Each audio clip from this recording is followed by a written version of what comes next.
रंजक मराठी एंटरटेनमेंटचे पुढील अपडेट पाहण्यासाठी सबस्क्राईब करा आणि बेल आयकॉनवर क्लिक करा। नमस्ते मित्रांनो, जीव माझा गुंतला या मालिकेच्या होणाऱ्या आजच्या भागामध्ये आपल्याला असं पाहायला मिळणार आहे की इकडे आजी आणि सुहासिनी घरामध्ये बसून फार टेन्शनमध्ये विचार करत असतात। त्यावेळेस आजी सुहासिनीला म्हणते की हा पोरगा पण आहे ना, काही नीट सांगेना पण आज काय झाले ते। अगं पण मला तर असं वाटते की अंतरावर मोठं संकट नसेल ना कुठलं आलं, माझा डोळा पण लय फडफडतोय आज, असं आजी सुहासिनी बरोबर टेन्शननी बोलत असते। त्यावेळेस सुहासिनी आजीला म्हणते, आई तुम्ही काही काळजी करू नका, असं काही होणार नाही आहे, काहीच मोठं संकट आता येणार नाही आहे, प्लीज तुम्ही काळजी करू नका, असं सुहासिनी आजीला समजून सांगत असते। तितक्यात तिथे दिवेकर त्याची संपूर्ण टीम घेऊन त्यांच्या घरी जातो आणि त्यावेळेस त्याला बघितल्यानंतर आजी म्हणते, तू इथं कशाला आलायस बाबा? त्यावेळेस दिवेकर त्याच्या टीम्सला सांगतो की वरती जा आणि रूम्सच्या सगळ्या झडती घ्या। त्यावेळेस आजी म्हणते, हे आतमध्ये जाऊ नको रे बाबा, असं म्हणून त्याला जोरजोरात ओरडते आणि ती आजी सुहासिनीला म्हणते, ह्याला आतमध्ये घुसून देऊ नको, अख्ख्या घराची वाट लावल आपल्या। परंतु दानिश कोणाचंच काय ऐकत नाही आणि त्याच्या टीमला झडती घ्यायला सांगतो। त्यावेळेस इकडे सुहासिनीसुद्धा त्याला काहीच बोलू शकत नाही। दानिश त्याचं काम व्यवस्थित करत असतो आणि इकडे दानिश खाली बसतो। त्यावेळेस सुहासिनी म्हणते, काय लावलं हे सगळं, काय प्रकारे हा सगळा? त्यावेळेस लगेचच दानिश सुहासिनीला म्हणतो, अंतरा कुठे ते आम्हाला सांगा। त्यावेळेस सुहासिनी म्हणते, अंतरा आमच्याकडे कशी असेल, अंतरा तर तुमच्याच कस्टडीमध्ये आहे ना। त्यावेळेस दानिश म्हणतो, अंतरा ही कस्टडीमधून पळून गेली आहे। हे ऐकल्यानंतर इकडे सुहासिनी आणि आजीला मात्र धक्काच बसतो, कारण मल्हारले त्यांना काही सांगितलेलं नसतं। तर इकडे चित्रा आणि सुधाकरसुद्धा हे सगळं ऐकत असतात, परंतु त्यांना हे सगळं ऐकताना मात्र खूप आनंद होत असतो। तर लगेचच दानिश सुहासिनीवर असे आरोप करतो की तुम्हीच अंतराला इथं कुठे लपून तर ठेवली नाही ना, अंतराच्या पळून जाण्यामध्ये तुमचा तर हात नाही ना। त्यावेळेस सुहासिनीला खूप राग येतो आणि सुहासिनी म्हणते, काही काय बोलताय तुम्ही, तोंडाला येईल ते। तितक्यात तिथे मल्हार येतो आणि मल्हार त्यांना म्हणतो, काय लावले सगळे, काय प्रकारे, आणि तुम्ही माझ्या घरामध्ये कसं काय आले, असं त्यांना विचारतो। त्यावेळेस लगेचच दानिश त्याला म्हणतो की मी आधीही सांगितले, अंतरा कुठे आहे ते मला बऱ्या बोलाने सांगा, नाहीतर मला वधवून घेता येते। त्यावेळेस मल्हार त्याच्या अंगावर चिडतो आणि म्हणतो, मी पुन्हा पुन्हा तेच सांगतोय की अंतरा इथे नाही आहे, अंतरा ही तुमच्या कस्टडीमधून पळून गेली आहे, तुम्ही तुमची जबाबदारी व्यवस्थित पार पाडली नाही, एक आरोपी तिथून गायब होतो म्हणजे तुमच्या एवढंही लक्षात येत नाही, असं म्हणून मल्हार हा दानिशवरच चिडतो। परंतु दानिश पुन्हा एकदा मल्हारवरच आरोप करतो की मला माहिती आहे तुम्हीच अंतराला लपवून ठेवली आहे, पटकन सांगा अंतरा कुठे लपवून ठेवला आहे। हे ऐकल्यानंतर मल्हारला मात्र खूपच जास्त राग येतो आणि म्हणतो, तुम्हाला माझ्या घरामध्ये घुसखोरी करण्याची परमिशन कोणी दिली ते मला आधी सांगा। आणि म्हणून मल्हार हा दानिशच्या अंगावर चिडून मारायला जातो। तितक्याच मल्हार हा शांत होतो आणि म्हणतो, मी काही तुमचं बरं वाईट करायच्या आत तुम्ही आत्ताच्या आत्ता माझ्या घरातून चालते वा, गेट आऊट, असं म्हणून दानिशच्या अंगावर चिडतो। तितक्यात दानिशचे सहकारी खाली येतात आणि म्हणतात, इथे काहीच सापडलं नाही आपल्याला, असं बोलल्यानंतर दानिश त्याच्या सहकाऱ्यांना घेऊन मल्हारच्या घरातून निघून जातो। तर इकडे दानिश गेल्यानंतर चित्रा आणि सुधाकर बोलायला लागतात की अंतराने पोलीस कस्टडीमधून पळून जाऊन खूप मोठी चूक केली आहे, आता या प्रकरणातून तिची कोणीच सुटका करू शकणार नाही, आता प्रकरण जास्तच अवघड होणार आहे, असं चित्रा बोलत असते। त्यावेळेस आजी चित्रावर फार चिडते आणि म्हणते, ए चित्रहार, तू काय बोलतीस, तोंडाला येईल ते, तुझं तोंड पहिलं काळं कर, इथून निघून जा, असं आजी चित्रावर चिडून तिला तिथून निघून जाण्यास सांगते। त्यावेळी चित्रासुद्धा तिथून निघून जाते। तर इकडे आजी सुहासिनी मल्हार एकमेकांशी बोलत असतात। त्यावेळेस आजी म्हणते की आई अंबाबाई, माझ्या पोरीला काय होणार तर नाही ना गं, माझ्या पोरीचं काय बरं वाईट करू नको का, माझ्या चांगल्या पोरीच्याच वाटेला इतके वाईट दिवस आले, असं आजी बोलत असते। त्यावेळेस आजीची सगळेजण समजूत काढत असतात। तर इकडे मल्हार सुहासिनीला म्हणतो की आई तू काही टेन्शन घेऊ नको, अंतराला शोधून मी आणणारच, आता अंतराला मी ठामपणे सांगितलं होतं आणि मी शब्द दिला होता की तिला काही झालं तरी मी तुझी या प्रकरणातून निर्दोष सुटका करणारच, असं मी अंतराला आई व्यवस्थित सांगितलं होतं आणि माझ्या अंतरावर खूप विश्वास आहे, आता अंतरा फक्त माझीच जबाबदारी आहे आणि मी तुला शब्द देतो की काही झालं तरी मी अंतराला शोधूनच आणणार, असा शब्द मल्हार सुहासिनीला देतो। सुहासिनीला सुद्धा हे ऐकल्यानंतर खूप आनंद होतो।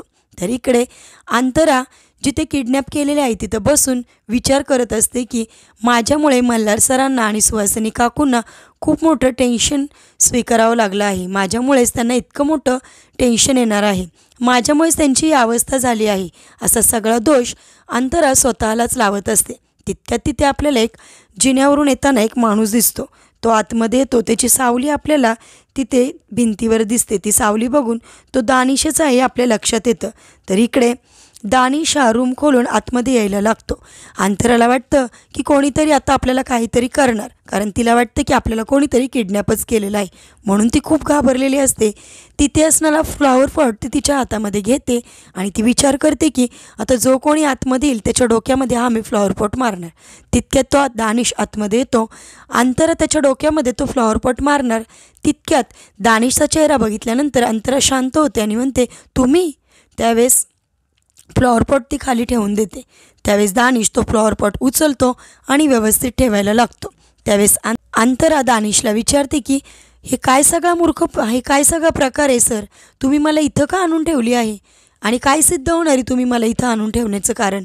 मला काहीच कळत नाही आहे, काय तुम्ही करताय सगळं. त्यावेळेस तो अंतराला म्हणतो शांत बस म्हणतोय ना.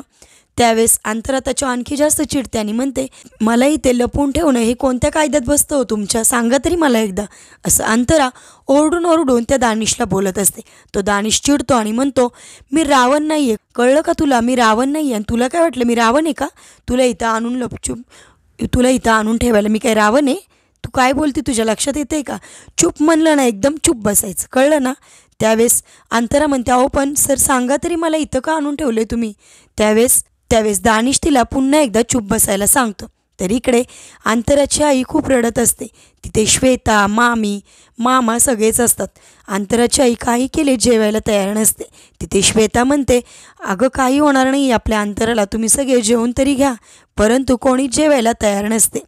श्वेता आईला म्हणते आई अगं तू जेवून घे, तुला गोळ्या खायच्या आहेत अगं, असं का करतेस? त्यावेळेस लगेच श्वेताची आई म्हणते माझ्या घशाखाली कसं अन्न जाईल गं बाई? तिथं माझी पोरगी किती मोठ्या संकटात आहे. तिच्या जीवानी तर तिने या सगळ्या टेन्शनमधून पळून जाण्यासाठी जीवाचं तर काही बरं वाईट केलं नसेल ना, असं अंतराची आई श्वेताला बोलायला लागते. आणि तितक्यात लगेच तिथं मल्हार येतो आणि मल्हार म्हणतो की यांनी काही खाल्लं आहे की नाही? त्यावेळेस श्वेता म्हणते नाही, यांनी कोणीच काही खाल्लेलं नाही आहे. त्यावेळेस मल्हार म्हणतो यांनी गोळ्या घेतल्या का?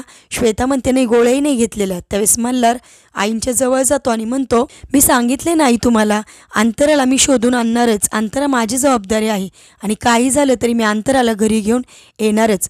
तुम्ही आता टेन्शन घेऊ नका, प्लीज तुम्ही काहीतरी खाऊन घ्या, असं मल्हार त्या आईंना म्हणतो. आणि श्वेताला म्हणतो यांच्या गोळ्या आणि जेवणाचं ताट घेऊन ये, असं म्हणून मल्हार तिथे आईची समजूत काढण्यासाठी बसलेला असतो. तर इकडे आपल्याला पुन्हा एकदा अंतरा आणि दानिश एकमेकांशी बोलताना दिसतात.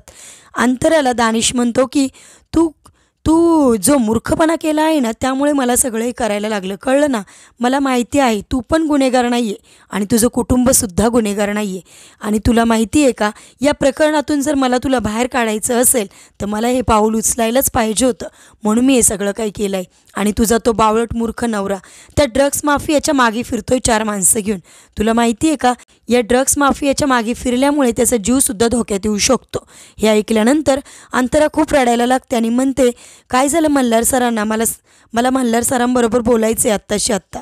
त्यावेळेस दानिश म्हणतो नाही बोलू शकत. परंतु अंतरा त्याला खूप रिक्वेस्ट करते प्लीज मला काही करा, पण मल्हार सर बरे आहेत का हे मला पाहायचंच आहे, मला मल्हार सरांबरोबर बोलायचंच आहे, असं अंतरा दानिशला बोलते. दानिशला म्हणते प्लीज मला फोन लावून द्या. दानिश म्हणतो एका अटीवर. अंतरा म्हणते मला 8 मान्य आहे. त्यावेळेस दानिश मल्हारला फोन लावतो आणि स्पीकर ऑन करून ठेवतो. त्यावेळेस दानिश मल्हारला फोन लावून बोलतो की काय झालं का जेवण? त्यावेळेस मल्हारला विचार पडतो की असा का विचारतोय? मल्हार इकडून चिडूनच म्हणतो हो झालं. त्यावेळेस दानिश म्हणतो सगळ्यांचं झालं का जेवण? त्यावेळेस मल्हार पुन्हा चिडून म्हणतो हो सगळ्यांचं झाले, अंतराच्या घरच्यांचंही जेवण झाले, तुम्ही का फोन केलं ते मला सांगा. अंतरा सापडली का नाही ते मला सांगा, असं मल्हार चिडून त्या दानिशला बोलत असतो. त्यावेळेस मल्हार हे म्हणतो की जर का अंतराला काही बरं वाईट झालं ना तर मी तुम्हाला सोडणार नाही, कळलं ना, असं त्याच्यावर चिडून जोरजोरात बोलत असतो. तर इकडे मल्हारचं हे सगळं बोलणं ऐकून अंतरा जोरजोरात रडायला लागते.